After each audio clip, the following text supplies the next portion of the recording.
ka të bëjë me ish fituesin e Big Brother të Kosovës, i cili ka pasur një, po themi, konflikt me një banore të Big Brotherit të Kosovës, Xhenetën.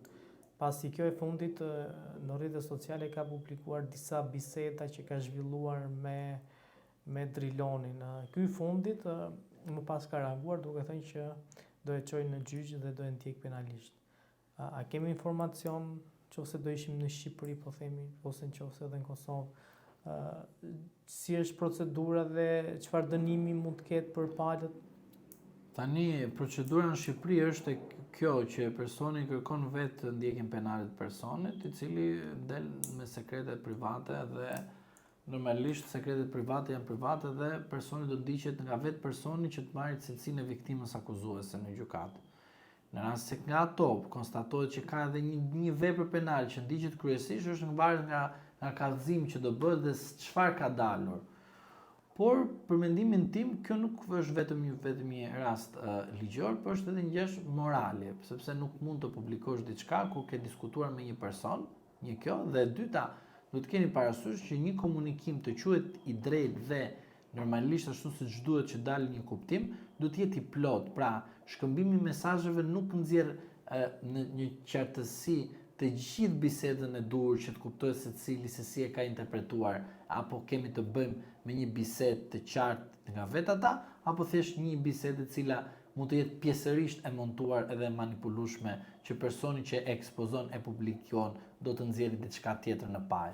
Prandaj edhe në Shqipëri do ndiqen hapat ligjore, por nuk mendoj se ekziston në burgu, por ekziston një gjobë ose mund të ekzistojë edhe një paditë civile në Shqipëri për dëmin e shkaktuar për shkak të një publikimi i cili ka sjellë një dëm. Por përsëri edhe në gjykatat shqiptare civile me shumë vështirësi mund të arrihet një fitore, sepse duhet të provosh shumë faktorë të tjerë, cili ka qenë dëmi, çfarë dëmi të ka shkaktuar, a ka të bëjë me përgjegjësi penale, çfarë ka gjënë në biseda si ka qenë, është e kot, thjesht do jetë e kot procedura në Shqipëri flas. Ndërsa për në Kosovë duhet të dimë se si është legjislacioni atje. Një ngjarje ku ka trazuar Serbin, ku Aleksandar Vučić u smui shkret, ja? Thuhet që është sëmur, po disa media serbe raportojnë që është përzënë nga shtëpia e bardhë, nga shefja e shtëpisë bardhë, e cila vajzës së cilës është pjesë e kompanisë së lobimit që është pajtuar, po themi, nga shqiptarët e Amerikës për të bërë lobimin për Partinë Demokratike. Dhe thuhet që Vučić nuk është lejuar që të takohet me presidentin Trump, pikërisht nga që ka qenë ndërhyrja e shefes së kabinetit Donald Trump. Po për të njëjtën person, mediat pranë opozitës kanë raportuar që në disa herë zonja ka prishur disa takime të mundshme që kanë qenë duke u planifikuar mes, po themi, administratës së Trumpit edhe vetë Trumpit me kryeministrin Edi Rama. Shiko, që është e vërtet që këto të sorosianët janë bërë kaq shumë keq, janë bërë. Sepse kur ka qenë Bideni, janë bërë kaq shumë gjëra të tmerrshme, jo në raport vetëm me botën, por me Shqipërinë, Serbinë dhe Kosovën, që unë them pse bie në viktim dhe është e kot të besoni çdo individ i cili mban një flamur dhe të thoni që derisa ky është ambasador, normalisht ky përfaqëson interesat e Amerikës. Unë them tek qytetarët shqiptar që jo çdo person që mban një flamur të një shteti dhe është ambasador mund të besosh 100% që ai po respekton strukturën dhe shtetin që nderon. Rasti me Gonigal u bë një zhurmë, por në fund fare nuk u dha drejtësia. Rasti i Vučićit që u smur për një takim të mundshëm me Donald Trumpin, kjo është e vërteta që tregon qartësi për ata që kanë dhënë sazanin tek familja e Trumpit për të joshur ata që të kenë një qasje të ndryshme në raport me Shqipërinë dhe Sorosin. Pse them këtë? Se parë se të smulej ky Vučići, para se ti ngrihet temperatura, nuk e di çka kishte bërë takime me djalin e Trumpit. Dhe të gjithë të kënaqur, pica aty kishin shtruar dreka darka, erdhi 2 herë, na takoi, do bëjmë namin, do ndryshojmë raportin ton ndërkombëtar pra me Amerikën, sepse Serbia mund të jetë atashuar me Rusin, por e vërteta është që Serbia në rast se ka një konflikt me Amerikën, normalisht nuk do ishte në favorin e saj, se dihet kush fiton.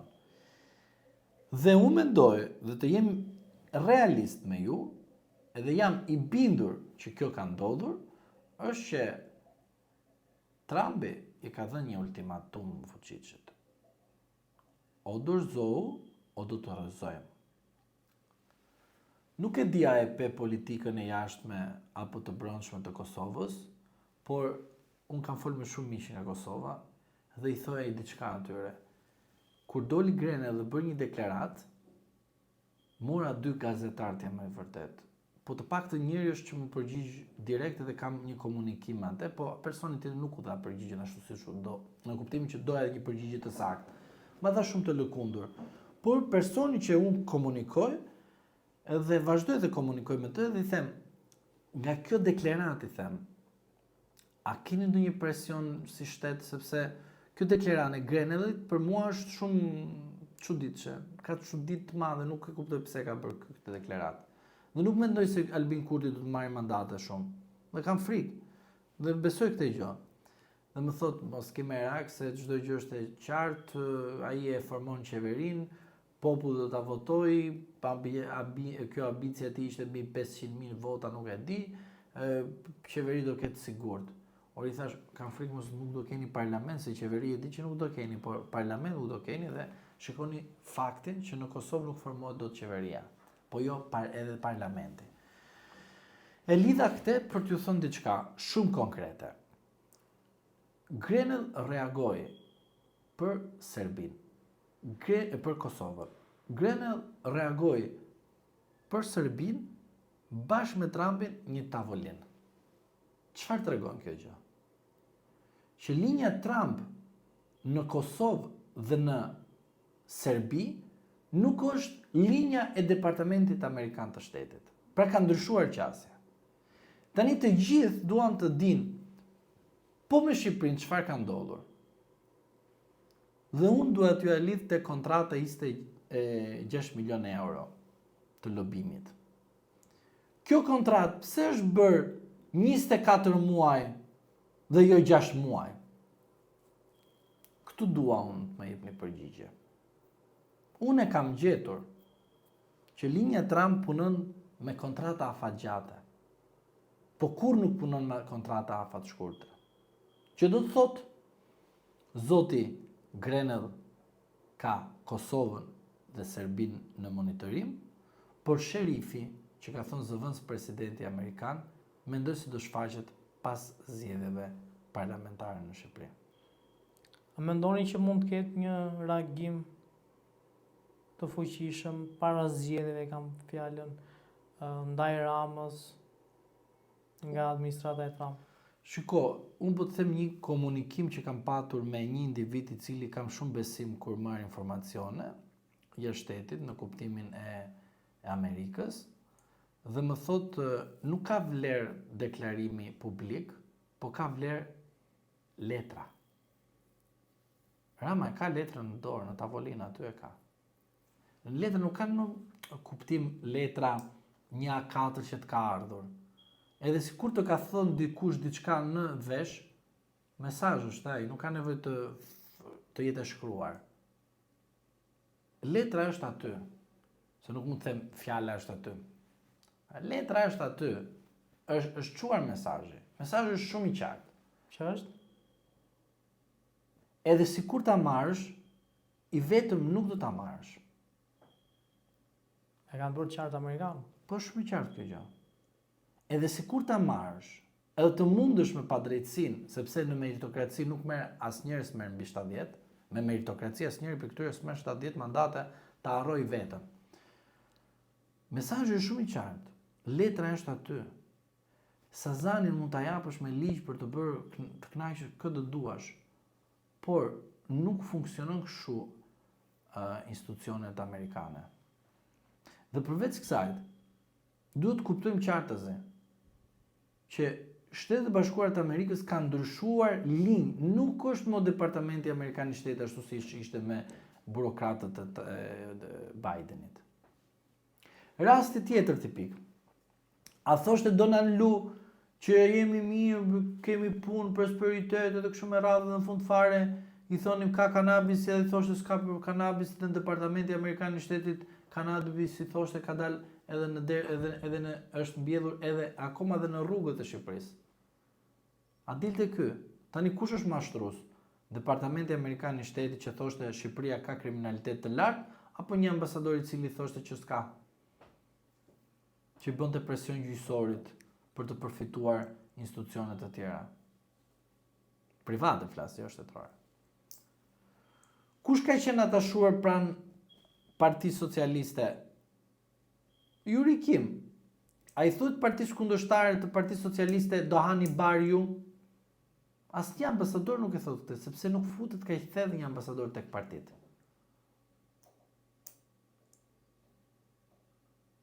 Pra, do të thotë që gjithë kjo situatë që është krijuar me qëllim që të duket të shqiptarët që kjo gjë që po ndodh në vendin tonë është e ardhur nga mesazhi i Amerikës.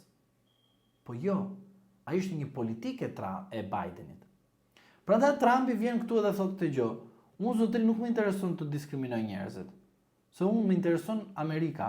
Por ama nuk mund të pranoj individë të cilët kanë coptuar interesat e Amerikës në raport me shtetet e tjera, duke privatizuar objektivat të caktuar për të parë për përfitimet individuale dhe private.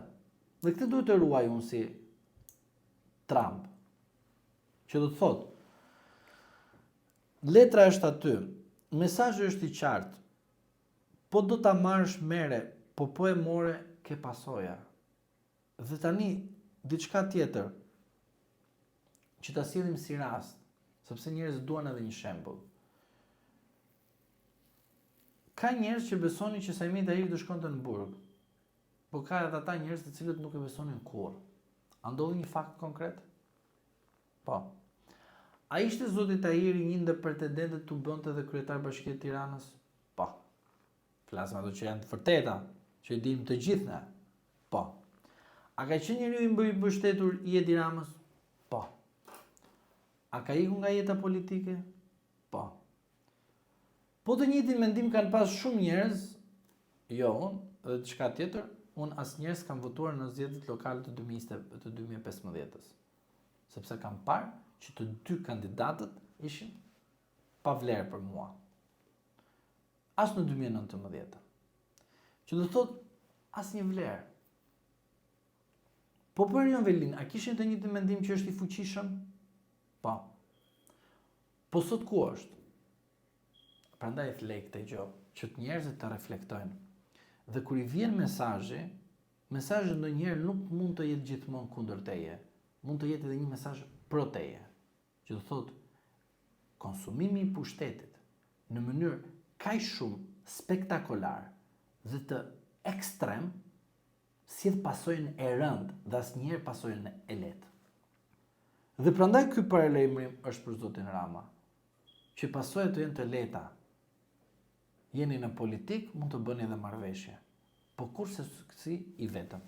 I vetëm do të jesh i izoluar.